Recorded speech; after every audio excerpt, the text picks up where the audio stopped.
It is a sound that is synonymous with emergency, and every time such a sound is heard, then things come to a standstill and pave way to ambulances. For more than 40 days now, ever since the first COVID-19 case was reported in the country, Emergency Medical Plus has been working hand in hand with the Ministry of Health in evacuating of patients or suspected cases of COVID-19. According to Amran Jumanne, the logistics officer, a number of ambulances have been designated to COVID-19 response. The pandemic is very contagious and is something that needs proper attention in terms of disinfecting of the ambulances after every call. Therefore, we do not want to mix the ambulances that are responding to COVID versus our normal emergency services. Therefore, that is why we had to designate certain units for the special operation for the COVID-19 response. Morning briefs are part and parcel of the routine work for the team. This helps them underscore the milestones made as well as dispatching the team.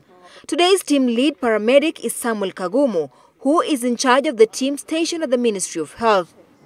COVID-19 response is a new phenomenon in the medical field. As such, E-Plus takes maximum precautions in line with the provided guidelines to support the government initiative to mitigate the COVID-19 pandemic while saving lives. Once a dispatch call comes in, the team that is meant to respond first has to don their PPEs. This is the procedure that is carefully followed to ensure the paramedics don't get into contact with the patient. The process of donning is the process of wearing your correct PPEs, and so that you don't get exposed or you risk infection. The first step that you need to do is ensure that you have all your PPEs and the correct ones. And then now from there, you have to fully and properly sanitize your hands. And then you wear your first set of gloves. Then from there, you have to wear your shoe covers. From your shoe covers, you now wear your gown.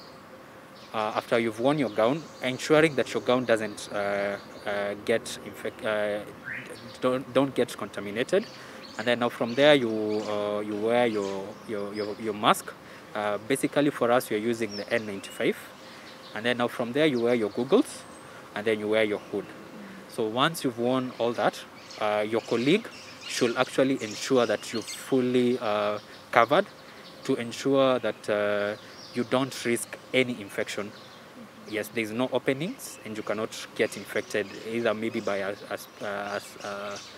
maybe if the patient coughs or sneezes, you don't get infected. Once this is done, the two leave for the response. It is equally important to note that the paramedics ensure they will have little or no physical contact with the patient, even as they help them into the ambulance. The first thing is to introduce yourself. And after you've introduced yourself, you give the patient a surgical mask.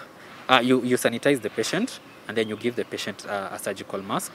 Once you've done that, you direct the patient to the ambulance. Once you've directed the patient to the ambulance, in our ambulances, we are using disposable sheets. So you now direct your patient where the patient will sit in the ambulance. And then for the paramedic, you come in front and then you evacuate the patient to hospital.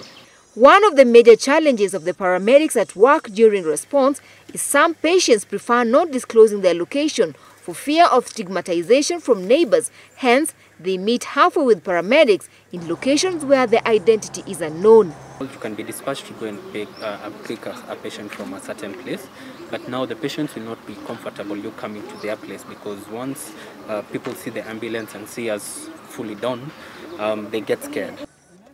Once a patient has been successfully handed over to the hospital or referral facility, the ambulance is decontaminated and waits for 30 minutes before it is thoroughly cleaned.